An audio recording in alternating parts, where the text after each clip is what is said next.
BDI dorëzoi kallëzim penal ndaj Ministrisë së Drejtësisë, si thon ata, për shkelje serioze të detyrimeve kushtetuese dhe ligjore. Para prokurorisë ata numëruan arsyet që ministri Fillkov po shkel ligjin për përdorimin e gjuhëve, pasi që nuk lejon që provimi i jurisprudencës të mbahet edhe në gjuhën shqipe. Aktivisti Bekim Berisha tha se ministri ka vepruar në kundërshtim me nenin 7 të kushtetutës dhe nenet 1, 2, 3 dhe 9 të ligjit për përdorimin e gjuhëve, të cilët e njohin gjuhën shqipe si gjuhë zyrtare krahas maqedonishtës dhe detyrojnë institucionet shtetërore të sigurojnë përdorimin e gjuhës zyrtare të palëve në procedurat dhe në dokumentet zyrtare.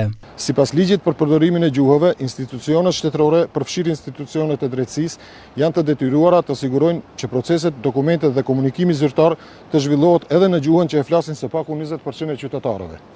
Duke mos ofruar provimin e jurisprudencës në gjuhën shqipe dhe duke refuzuar zbatimin e kësaj të drejtë ligjore, Ministria e Drejtësisë ka shkelur detyrat e saj zyrtare, ka cenuar parimin kushtetues të barazisë dhe ka vepruar në kundërshtim me rendin juridik të shtetit. Nga vlen thonë se është përkeqardhje që 25 vite pas marrëveshjes së Ohrit ka mbetur i parregulluar statusi i avancimit të gjuhës shqipe.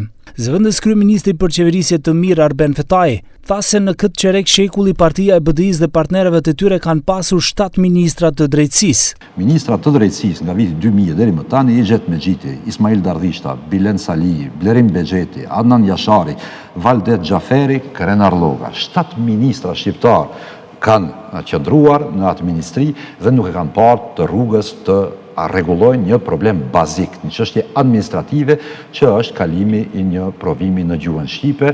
Për provimin e jurisprudencës në shqip u drejtuam edhe në gjykatën kushtetuese. Kreu i këtij organi Darko Kostadinovski tha se pritet vlerësimi i kushtetueshmërisë së ligjit për përdorimin e gjuhëve.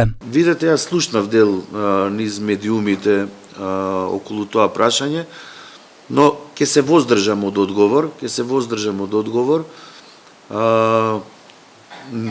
Како што пред малку реков, пред нас е законот за употреба на јазиците и неговата оценката на неговата уставност, да не преюдицирам нешто, затоа ќе се воздржам од коментар на оваа тема. Tema për provimin e jurisprudencës në gjuhën shqipe u bë aktuale, pasi studentët shqiptar të juridikut firmosen peticion duke kërkuar nga institucionet kompetente që ky provim të jepet edhe në gjuhën shqipe.